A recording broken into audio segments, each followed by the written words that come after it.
કે સાંજ નો આવે એ દીકરી હોય ને તીન વહુ ના છોકરાની તો એમાં એના 5 તોલાનો હાર હોવો જોઈએ ડોકમાં. એના બા મારા તો 5 જ વીઘા જમીન છે. બહો વીઘા મારા પાસે ટૂંકો પડે. હા ભાઈ એટલે હું કઈ ઘટે નહીં. કાંઈ ઘટે નહીં. ઘટે તો જિંદગી ઘટે. આજ ભેહું છે હાથ. જાહો જલાલી છે જાહો જલાલી. હાથ ભેહું છે. કોઈ એમ કેતો હોય કે નહીં તો હું ભાવ કે હાલે તપાસ કરો તમે. બારો ઘી 4000 રૂપિયામાં કિલો ઘી જાય મુંબઈ. બાબા એમ કે ઈંધાણ કે આહિર ગિનાતી નો ગર્વ એમ. અહીંથી વાહોથી હું રમતો કાનોડો. બોલે હો ધીણા ધીણા બોલે હો ધીણા ધીણા મોર. દફતર લઈને ઘીરે મેળવાય ત્યાંથી પછી સાહેબ ભણાવે ને બધા લેસન લખાવે. પછી સાહેબ વંથલી બાજુ હાલીને જાય ને પછી અમે દબાવીએ સાહેબ ને લેસન લખ્યો એટલે તારો. કેવડી ઉંમર હશે? 85. ઓહો 85 વાર. તો દાદા ઘણો સમય જોયો છે. આજે તો 120 તો રેવવો વરા આટલા રેવવાની મજા છે. વાહ વાહ વાહ. ગમે હોય ને જમીન નો પૈસા નો રહીએ. સાચી વાત છે. એક પાંખો ઉડી રહી છે વર 2 વર્ષમાં પૂરું. ગમે એટલા રૂપિયા જમીન આવ્યા પછી કરોડો રૂપિયા આવે તો હું ને જે આવ્યો હોય. ખીચડી લઈને થોડો ખાડો કરીએ અને પછી એમાં નાખે તો કે શું કર્યું તો હું તારા બાપને દાટવા હાટું. ખાડો ખીચડી હોય ને ખીચડીમાં ખાડો કરીએ. હોરઠ ધરા જગજુની ગરવોઈ ગઢ ગિરનાર, જેના આંગણે હાવજડા હેંજણ પીએ ન્યાના નમણા નર અને નાર. આમ જોઈએ તો આપણે સોરઠની ભૂમિમાં છીએ અને આ ભૂમિ આજે પણ અડીખમ અને અવિચળ છે, કારણ કે એ ગિરનારના બેસણા છે અને સાથે જ એવા વડીલોના બેસણા છે જે આજે પણ એ સંસ્કૃતિને અડીખમ રાખીને બેઠા છે. એક પહેલાંનો સમય હતો, એક આજનો સમય છે અને ભૂતકાળના તડકા છાયારૂપી જેમને સમય જોયો છે એવા વડીલો આપણી સાથે જોડાઈ ચૂક્યા છે. તો આવો પહેલાંના સમયની વાત કરીએ, પહેલાંની સંસ્કૃતિની વાત કરીએ અને એમના જીવન પર નજર નાખીએ. વાત ગુજરાતી પર. શું નામ છે દાદા? રામબાપા. કેવડી ઉંમર હશે? 85. ઓહો 85 વાર. તો દાદા ઘણો સમય જોયો છે. આજે તો 120 તો રેવવો વરા આટલા રેવવાની મજા છે. વાહ વાહ વાહ. આ હું જેથી બાપો ફેરો આવતા ને તેથી કઈ હતો નહીં. કઈ નમરે અટાણે આપણે કહીએ કે ભાઈ વાત હતી ટુલ માથે ફેરવો આમ નામ લખો, પણ જેથી નામ નતો લખાવો આવા દાદા આવા માણસો નહોતા જૂના. સાચી વાત છે. અટાણે છે બાકી તેથી માણસો નહોતા. દાદા પેલા કેવો સમય હતો? પેલા સમય કઈ નમરે ખાંડના લાડવા ખીચડી ને ઘી ખાઈ પીને મજા અને હાઈની ગોદડી હોઈ જવાનો. અટાણે તો બસ મોબાઈલ માં જોવાનું. સાચી વાત. મોબાઈલ ને જોવાનું. દીકરો દીકરી કે ગમે એ હોય તો મોબાઈલ જ. ટેન્શન વધી ગયા. મોબાઈલ તમને હંમેશા કાયમી લાભ નહીં કરે, હંમેશા મોબાઈલ નુકસાન કરે. પણ મોબાઈલ જેથી મને સમજી ખબર નહીં પડે દાદા. સાચી વાત. હવે એ પાછા વાળવાનો વીમો છે. શું થાય વરખે પણ થાકીએ તો વરખે. હા બને આ બધી ને ખબર છે. ત્યાં સુધી નહીં વરે, થાકીએ તો વરવાના જ છે. તમે જોવો મોબાઈલ એમાં જોવો ને મોબાઈલ ના અડો ના તો એમ જઈને શોર્ટ આવે. હું અડું જ નહીં મોબાઈલ અડવું જોઈએ. અને હું અટાણે સાલે 85 થયા ને તો મને નબળું હાલે નહીં ખાવામાં. એક ટાણો ભીખો રહી જાઉં. મારે હાથ ભેહું છે હાથ. જાહો જલાલી છે જાહો જલાલી. ભેહું છે. કોઈ એમ કેતો હોય કે નહીં તો હું ભાવ કે હાલે તપાસ કરો તમે. બારો ઘી 4000 રૂપિયામાં કિલો ઘી જાય મુંબઈ સુધી જાય છે. ઘી 4000 રૂપિયા કિલો ઘી જાય. તમે હિસાબ તો કરો. આપણે કહીએ કે દીકરીઓ મારી છે તો દીકરીનું કામ નથી કરવું. કે સાંજ નો આવે એ દીકરી હોય ને તીન વહુ ના છોકરાની તો એમાં એના 5 તોલાનો હાર હોવો જોઈએ ડોકમાં. એના બા મારા તો 5 જ વીઘા જમીન છે. બહો વીઘા મારા પાસે ટૂંકો પડે. હા એટલે જીવવાનું એક દેવાનો લાભ છે. અત્યારે તો ટેન્શન માં હોય ભેગું કરવા. અરે ટેન્શન માં હું હાજી ખાઈ દી બોલે દી નીંદર આવે. તમે હિસાબ તો કરો. સાચી વાત છે. હા મારામાં એક બાજુમાં ભાઈ છે એ કે બાપા મને કે રૂપિયા છે ને તે લોટ બધી ના ત્યાંથી 20 લાખ ભેરા કર્યા. હું કે 20 લાખ રૂપિયાનું બનાવ્યો હતો તો કેટલું બની જાય? પછી મને કે તમે હાથે રહેતા તે હું હતો? હું કહું 700 રૂપિયા મહારો હતો કે હાથ 2 તોલા હોનો કરી લેતો. અત્યારે તો હોના ભાવ કેટલા વધી ગયા? હોનાના ભાવ અટાણે લગભગ 2 લાખ કે 1.5 લાખ તો એ કે. પેલા કેટલા હોનું મળતું? પેલા 800-300 રૂપિયા. અને હું હાથે રહેતો ને તે ગરધણી ને કેતો મારે પૈસા તો નથી. આ કાનના છે ને એ આમ વળી જાય એટલે 3 તોલાના ફૂલ પહેરતો. ઓહો અને મંડલે રમતો ને ત્યાંથી વાહો સુધી હું રમતો કાનોડો. ઓહ કાનો આય બોલે હો ધીણા ધીણા મંડળી બોલે છે ને? માધુરી બને બોલે હો ધીણા ધીણા મોર આ મોર બોલે ને વાલા બાપૈયા બોલે આહા કોયલ કરે છે ઢીલો રે મધુરી બને તો 500 રૂપિયા હજારો એટલો ઢીગલો થઈ જાય. વાહ ભાઈ વાહ બાકી તો હું આમાં હમ દેહ મનુષ્યનો મળ્યો હોય તો કંઈક પણ તમે કરતા થાવ. હમ પણ એ હંમેશા નક્કી કરજો કે સાઈડ નાખીને ડબ્બો મારા બાપ વગાડતા નહીં, નકર સાઈડ નાખતા નહીં. પછી નાખો ને તો ડબ્બો નો વગાડતા. તમે ખાવાની વાત કરી કે ખાવાનું નબળું નહીં હાલે હા હા આપણે જો હમ એમાં શું છે કે હવારમાં ઉઠી અને ભગવાનની દયા છે તો એ કહી કે એ સૂર્યનારાયણ ભગવાન, એ સૂર્યનારાયણ છોકરાઓને બહુને મારા કુટુંબની દીબેનોને સદબુદ્ધિ આપ અને હાસી વસ્તુ એટલોક મખણ અને થોડોક ગોળ અને 2 રોટલા બાજરાના ખાઈ જતો. ઓહો 2 રોટલા અને વાહ ભાઈ વાહ. પછી ભાઈ હું પાણી કે વારી તેથી તો સમારના મામારી કોહ હાંકતા પણ કોહ હાંકીએ ને તો એ હજો ભૂખ જ ન લાગતી એટલી મહેનત હતી. ખાઈ લેતા બસ અત્યારે તો આ પાણીપુરી ભેળપુરી ને એવું અને બધું અટાણે તમે હું પાણીપુરી કાકા પકોડા ને. તમે ખાધી હા.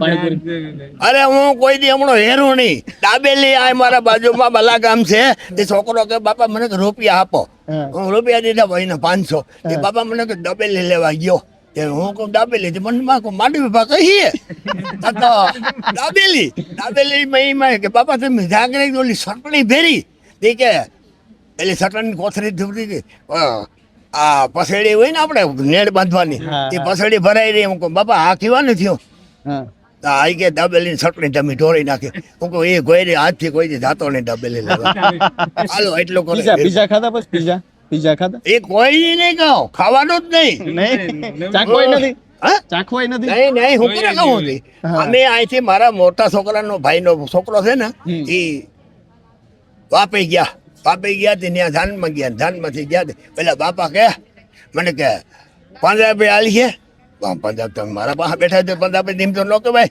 હું કહું હાલીએ ન કહું હાલ છે હું કહું ભલે ન ખાવ તો કઈ નહીં હા. પણ આ તો હાલીએ ને એટલે આટલા વયસ જમાનામાં નથી હું ભણેલા છો ભણેલા બિલકુલ નહીં હો ભણ્યા હોત તો શું બને ભણ્યા હોત તો હું શું બનત ભણ્યા હોત તો સેવા કરે છે શું સેવા કરે ગાંધી મહાત્માની ઘડી જેમ ગાંધી મહાત્મા સેવા કરતા હતા એમ સેવા કરે સેવા કરતો હતો દેશનું તમે સેવા કરે મનુષ્ય તો હું કરવો નોકરી અત્યારે બધા નોકરી હાટું કેવા પડાપડી કરતા હોય છોકરી પડાપડી કરે તો એના જીવન એનો અવતાર તો હતો હા. નોકરિયાત ને ત્યાં તમે સારું જાઓ છે, ને નથી યાર. 2:30 વાગે તમે 2 વાગ્યા પછી જાઓ ને તો એમ કે એનો વઢ કીટું આપણે ખાવું ને એ મારી કાઠિયાવાડમાં અને કોક દી ન ભૂલો પાડ પણ તને મારો મુખ મેમાન એ તને સરાગ બોલાવો સાંભળા કેમ આવું સેવા તમને ખેતર વાળીઓ અને કોઈને જોને કામ કરા એ આકાશે રોજી ઉતરા એ તો બાપા યા લકલાંગ દેવીદાસ વાહ ભાઈ વાહ ભાઈ એટલે હું કઈ વાહ, વાહ. ઘટે નહીં કાંઈ નું ઘટે. કાંઈ ઘટે નહીં. ઘટે તો જિંદગી ઘટે ઘટે તો જિંદગી ઘટે. હા. હા. દાદા ભાઈ આ બધું તમે અત્યારે આ બધું મોબાઈલ વાહન ને એવું બધું જો પેલા તમારે ક્યાંક જવું હોય તો કેમ જતા ગાડા દોડી હા ગાડા દોડીને જાય અને જ્યાં જાય એટલા ખાવા બેસી હતી 15 લાડવા તો કઈ ખબર જ ન પડે તમે કેટલા ખાઈ જતા અમે લગભગ 12 તો ખાઈ જતા ઓહ. 12 લાડવા થોડી ખીચડી લઈને થોડો ખાડો કરીએ અને પછી એમાં નાખે તો કઈ કે શું કર્યું તો હું તારા બાપને દાટવા હાટું ખાડો ખીચડી હોય ને ખીચડીમાં ખાડો કરીએ પણ આટલું બધું મીઠું કઈ ડાયાબિટીસ નો થઈ જાય? અરે દીદી શું થઈ ગયા કોઈ કામ કરતા હોય હાથીઓ ખોતા હોય હોશ ઘટી ખોટતો હોય હાથીઓ અત્યારે ખોદવાનું ડાયાબિટીસ થઈ જાય જરીક ખાઈ અરે મીઠું આમાં માપેલી આલ્યો ક્યાં હજી હોય તો શું કારણ એનું બે હાસી વસ્તુ હા અને ઓલી હાસું નથી તમારે રૂપિયા ને શું કરવા હંમેશા રૂપિયા છે હા? રૂપિયા શું કરવા તમારે બાપા હા એટલે ચોખ્ખું ખાવું જોઈએ તમારે રૂપિયા બચાવીને એવું ખરાબ ન ખાવું જોઈએ એમ? ના દારૂ નહીં ખાવાનું. ગધારું ખાવાનું જ નહીં હા પણ ગધારું ખાય અટણ હા સાચી વાત છે ખોટું ખાવું ને. ગધર ખાવું અને છોકરો આપણે એમ કે વિદેશ ભણે વિદેશ છોકરો ભણે શું કરીને આવે કઈ ખબર નથી હો. હા, એ જીવન જીવો ને તો આપણે જીવવાનું જો આપણે એમ અત્યારે તો જમાનો બધા આપણો શહેરમાં જીવન- રહેવા જવું આપણો આપણે હારા હોય ને તો આપણે ઘરના હારા છે. આપણે હારો નથી આપણો દીકરો નથી નક્કી કરી લીધી. એક દિન સમય નથી આપણો દીકરો, સાચી વાત, ખૂબ સરસ. એક દિન નથી આપણો દીકરો નથી. દાદા આ વૃદ્ધાશ્રમો જોવો ત્યારે કેટલું દુઃખ અરે તમે ઉઠા આશ્રમમાં તો જોઉં હમણાં તો તમે જોયું તું દુઃખ થાય એક વૃદ્ધાશ્રમ જોયું તું હમણાં તમે કે મોટા આશ્રમ લોકો ગયા હતા હમણાં થી. તો ઓલા બે નક્કી કર્યું એટલે બે દાદા, માણસ- વૃદ્ધાશ્રમ જોવો બે ત્યારે દુઃખ થાય. માણસનું નક્કી કર્યું જોયું તો હાજી કે હવારી મા બાપ કીધું તું હાજી કે તમારે મોટા આશ્રમમાં જવાનું છે. તો મોટા આશ્રમ જવાનું હતું. બે માણસ નક્કી કર્યું એ કે આપણે જીવ્યું તો ને એટલે આ વૃદ્ધાશ્રમ જોવો દુઃખ થાય દાદા. બધા આપણે દુઃખ થાય અને અમુક ડોહી છે ને બધા તમને મૂકવા જઈએ ને તે ઘેર તંત્ર હાથવેથી એમ થાય કે સારું છે. અમે અમારા હમણાં રૂપિયા મારા ભાઈના છોકરાના રૂપિયા 2 લાખ રૂપિયા આ ઓલા ધોતાણમાં આવ્યા હતા તે અમે બધે સસ્તા છે અહીં મોસા બધા આમ બે ગાડામાં તે જમણવા જતા ને તે અમુક ડોહી મૂકે તે ત્યાં જોઈએ તો સારું એ છે કારણ કે અહીં કઈ નમરે અને વાહાસભાઈ સારું કહેવાય ને. દાદા તમારું નામ શું છે? મારું નામ મેણંદ ગોવિંદ મકવાણા, તમે ક્યાંથી આવો છો? વંથલી તાલુકાના બાલોડ ગામ છે. દાદા આમ જોઈએ તો અત્યારનો સમય તમે જોયો છે, પહેલાનો સમય જોયો છે, પેલા તો કેટલો શું ફેર છે, છે? તેથી પૈસા નહોતા પણ આમ શાંતિ હતી. હાવ સાચી વાત છે. હાવ શાંતિ એટલે ગમે ને હરવું ફરવું. અને આ પરબ તો વિશ્વની અંદર પહેલો રેકોર્ડ હો આ પરબધામની અંદર. હા. હું આવું લગભગ 15 વર્ષથી અહીંયા, તમે 15 વર્ષ 15 વર્ષથી આવું સેવાના જે સાઈ સેવા કરી અને બાકી અહીંયા આટા મારીએ ને ખાઈ પી. પણ દાદા તમે આ ટોપી પહેરો છો એનું શું મહત્વ છે? ખાસ એ તો કરીને આ શું બાજુ છે? આવીએ ને એટલે જોવા મળે આ એ એ ટોપી. અમારે પેલે જ ભાભા એમ કે ઈંધાણ કે આહિર જ્ઞાતિનો આ હા. ગર્વ એમ. વાહ. આ બાપા નામ આ ઈંધાણ જુનવાણી. વાહ, વાહ, પેલા પાઘડી વાળતા અને હવે ટોપી. એટલે આ એક સંસ્કૃતિ સાથે જોડાયેલી હા. વસ્તુ છે. પછી દાદા પેલા અત્યારે આપણે જોયું તો આ બધું અત્યારે સમય આધુનિક થઈ ગયું છે. પેલા માણસ કેવો ભાવ હતો? એ ભાવ તો વાત જવા દો અટાણે મને સામો જડે તો એમ લાગે ક્રોધ જ આવે એવું લાગે આમ. હા, સાચી અને પેલા તો સેટા હોય તો માણા રામ રામ ભેટી જતા ઠીકાડે. એ શું વાત છે? ભાઈબંધી કેવી હતી? ભાઈબંધ એટલે એમાં નામ ખાલી નામ દે તો એટલે એમાં. અને અટાણે તો હું ગુંજા કેવો કરજો આવી ગયો. ભાઈબંધ કઈ રહ્યું જ નથી. કાંઈ વસ્તુ નહીં. બાપ દીકરાનો ભાઈ કોઈ વસ્તુ અટાણે એ તો સમજે એની વાત જવા દો અટાણે. તમે નાના હતા ત્યારે શું રમત રમતા? અત્યારે તો જઈએ તો મોબાઈલ આવી ગયા. પેલા કેવી રમતો હતી? પેલા અમને શું છે મા બાપ અમને ભણવા મેલી જતા. હા પછી અહીં દફતર લઈને ઘીરે મેળવાય ત્યાંથી પછી સાહેબ ભણાવે ને હા બધા લેસન લખાવે. હા. પછી સાહેબ વંથલી બાજુ હાલીને જાય ને પછી અમે દબાવીએ સાહેબને લેસન લખ્યું એટલે તારો પછી સાહેબને ઉઠાડે એમ ખુરશી બેન બેસી જાય. હા, હા, અને કાંઈ બીજા છોકરાનું લેસન હા. હવે અટાણે એમ થાય કે ભણ્યા હોત તો થોડું ઘણું સારું હતું. હા. હિસાબ કિતાબ આવડત. તે દી કાંઈ તો કાંઈ મગજમાં નહીં. હા. સાહેબ ને દાદાગીરીથી સાહેબ બિચારા પછી સાહેબ શું કે આ ભણવું જ ભણો કઈ નહીં. સાચી વાત. એટલે તમે ભણ્યા હોત તો શું ફાયદો અરે થાત? તો થોડા તો ભણેલો હોત તો ગમે તે બહાર જવું આ તે કોઈને પૂછવું ન પડે. હમ. ગમે એ વાંચી લે તો ને આવા આટણ આવડે થોડા જાજુ હા. કોઈને પૂછવું ન પડે પણ ઓલું વધારે ભણેલું હોય તો બહુ સારું હતું એમ. આટણ યાદ આવે. હમ. બીજું અત્યારે આમ જોઈએ તો દાદા આ બધે ભાઈ ભાઈ વચ્ચે પણ એટલો પ્રેમ નથી. પરિવારો તૂટી રહ્યા આ છે. ખડું- પેલા બધા જાજે બધા ભાઈઓ હોય તોય બધા એક ઘરમાં સાથે રહેતા સાથે આકડમાં જમતા. હોય તો તેથી મકાને ક્યાં રહેવાય વાત. હા સાચી વાત છે. હાકડ- મકાન કાચા હતા પણ ભાવ સાચો. ભાવ બહુ હતો. પાડોમાં હંધે તમે જો તો એ મહેમાન આવે તો આજુબાજુ બેહવા આવતા હમ. અને એ ભાવથી બે હતા. હમ. અને એ રોશની બીજી જાત નથી. હમ. અને અટાણે તો એ હંધી ઠીક હવે મોબાઈલ બેસી જાય આવે જોઈ લઈએ એમ. એ ચાલુ જોયું વાં ઓલું આમ થયું ને વાં ઓલું આમ બાજુમાં કોણ બેઠું છે એ પણ ખબર એ કાંઈ ખબર ન પડે. પછી આમ જોઈએ તો અત્યારે જે સમય બદલાયો છે દાદા સગાવાલાની પણ ખબર ન હોય તો હા પેલા એ એકાબીજાના સગાવાલા પોતે હોય આવે તો તો એ આમ જ બસ એ વાત હા. ફોનમાં કાંઈ બીજું લેવા દેવા કાંઈ કે હું આવ્યા કોણ આવી વયું ગયું કે હા કે હમ. પછી સાતમ આઠમ આવતી ત્યારે કેવો માહોલ? ત્યારે એ રાસના એ રાસડા રમતા ને એ આમાં કુદરતી એનો એ બીજી જાતનો એ અને અટાણે તહેવાર નામે પૂરું છે ગામડામાં તો સિટીમાં આવી થોડા દાદા હમ. એમાં પણ એટલી મીઠાશ નથી રહી. એ- પેલા ભાવ નથી રહ્યો લોકોને એટલું લોકો ખબર ન ભાવ હોય. નથી રહ્યો. અને બીજા નંબરમાં આ કળજુગનું ઈંધણ અગાઉ દેખાય તો ખરું ને. હમ. આ બધું હોટલોનું ને ઈ બધું કેવું લાગે એ તો અટાણે જમવાનું ઈ ને બધું? પડતર જ ખાવું અટાણે મને હમ. બાયું ને ભાઈ ને રવિવારે તો અમારે જુનાગઢમાં કે વારો ન આવે સાચી વાત છે. એટલું માણા એની કઈ અસર થાય ખાવાની મગજ ઉપર થાય અસર? નુકસાની થાય જ નહીં. હમ. જેટલું તમે હવા જોરો ખાઓ એટલી ઘણી સારું પછી શરીરમાં નુકસાની કરે ઈ. હમ. કેટલા રોગ થાય અટાણે તમે સાચી વાત છે. કેટલી જાતના રોગ યા ખાવાથી જ થાય છે. છતાં પણ કોઈ રોકાતું નથી રોકાતું બહારનું જ નથી. ખાવું છે. બહારનું પડતર હંજુ ખાવાનું હમ. ગમે એટલા દિન હોય નહીં. તમે શું કામ કરો દાદા? અમે ખેતી કામ કરીએ. ખેતી કામ કરે તો પેલા ખેતી કેવી હતી? અત્યારે તો ટ્રેક્ટર ને એવું બધું અટાણે આવી તો ગયું. શું છે, સુવિધા અટાણે ટ્રેક્ટરોની શકી હમ. અટાણે એમ સાધનો એવા આવી ગયા અને પેલા એ કાંઈ નતું ગાડા બરતું જ કામ કરવાનું જે થાય ઈ. બળદ પ્રત્યે કેટલો પ્રેમ હતો? હવે બરધું ને તો અટાણે જે વાત જવા દે ખૂટિયા રખડે ને આપણે ત્રાસ થાય. પેલા બળદ પ્રત્યે કેવો પ્રેમ હતો? પેલા તો ને હાસ હતો વાસડો હતો ત્યાંથી ગાયને ધવરાવતા હમ. અને એને ખવડાવતા એવા મજબૂત એવા થતા તેથી કે જાનમાં ગાડા જોડી જવા હોય તો એમ થાય કે ઈ એની વાત જવા દે જાન ગાડામાં જાતી. એ રૂપારા લાગે ને ઈ તો અટાણે હમ. અને અટાણે દવી હંધી ગયું પછી બળદ માંદો પડે ત્યારે પરિવારમાં કેવો માહોલ હતો? અરે બળદ- બળદનું મૃત્યુ થાય ત્યારે કેવો તેથી તો પરિવારના સદસ્ય બીજા હગા બાલા હમણાં તપા કરવા બરતું ઓહો. તમારે શું થયું સગાવાલા આવતા હા, બળદ સગાવાલા. માંદો પડે હા, તો. તોય. ઓહો. અને ઈ દેશી દવા હંધી આ કોઈ આવી નમરે દવાખાનું કોઈ દુઃખ થતું બળદ જ્યારે હા. પરિવારનું સદસ્ય ગયું એવું થતું. બધું રોતા બિચારા આંખું આહુડા પડતા આ બળદ દુષ્કાળ જાય પેલા દુષ્કાળ પડ્યો ને હા તઈ હા અને અટાણે તો બિચારા બરજુ એવી કઠણાઈ બેઠી છે આ ટ્રેક્ટર આવ્યા પછી હમ એની વાત જવા દે બીજા બરજુ જ્યાં આવે ને મોકરા મેલી દઈએ હમ કારણ કે ખેડૂત પુગાય ને ટૂંકું થઈ ગયું હતું હમ પેદે મોટા ખેડૂત હતા ને હાસવતા ને ઈ અટાણે એ ટૂંકા ખેડૂત હસવાય ને એટલે બરજ ને બિચારાને મેલી દઈએ ડબરા પાત્રા હેરાન થાય અટાણે જ્યાં આવે ત્યાં કોઈ જે આવે મારે ને. તમને ખેતી કરવી ગમે દાદા?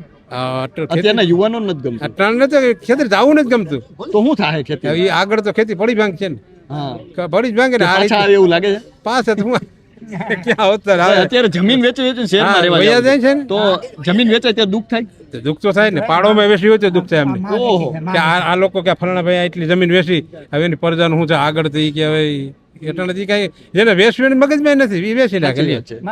હા, ઈ જમીન વેચવી 20 વીઘા કાંઈ વાંધો હાલો વેચી નાખો ને હમ પાછી સગવડ શા થાય માટે ને દુઃખ થાય? જમીન વેચાય ત્યારે કેમ દુઃખ થાય? દુઃખ થાય ને પાડો જો વેચે તો એમ થાય કે આ બિચારાને આ વાયલી પરજા શું કરશે કે હાલો આ આગળ તો છે કે રડે એટલું પછી જમીન વગરનું ખાવું શું અટણ હમ બીજો ધંધો તો અટણ કઈ અમે કરી ન કે અવડી ઉમરે હમ અને આમ માં માને જમીન આ જમીન તો માં છે ને ઈ. તમારે નબળા પાત્ર વર હોય તો સારું વર તે પાછું દઈ દઈએ ઈ. વાહ હમ ઉપજ સારી થાય એટલે ઈ પાછું અને એને વેચી નાખો એટલે એ તો પૂરું થાય પૈસા નો રહીએ જમીનનો પૈસો અમે નો રહીએ હમ ગમે હોય ને જમીનનો પૈસા નો રહીએ સાચી વાત છે. એક પાંખો આવવાનું ઉડી રહી છે વર 2 વર્ષમાં પૂરું ગમે એટલા રૂપિયા જમીન આવ્યા પછી કરોડો રૂપિયા આવે તો હું ને જે આવ્યો હોય હમ તો દાદાએ પહેલાના સમયની વાત કરી છે. કદાચ આ વડીલો પાસે બેસો, પહેલાના સમય વિશે જાણો તો એમની પાસે ઘણું બધું છે અને તેઓ ઉંમરના ઉંમરે ઊભા છે. પહેલાના સમયનો જે અનુભવ છે તે તેમના હૃદયમાં ભરેલો છે. તો કદાચ એ હૃદયમાં તમે ખોલશો તો તમને જે મીઠાશ અને જે આનંદ મળશે તે બીજે ક્યાંય ન મળે અને આ જે શીખવા સંસ્કૃતિ મળશે તે જ આપણા માટે કહી શકાય કે સાચું સોનું છે. તો હાલ બસ આટલું જ. ફરી મળતા રહીશું વાત ગુજરાતી પર.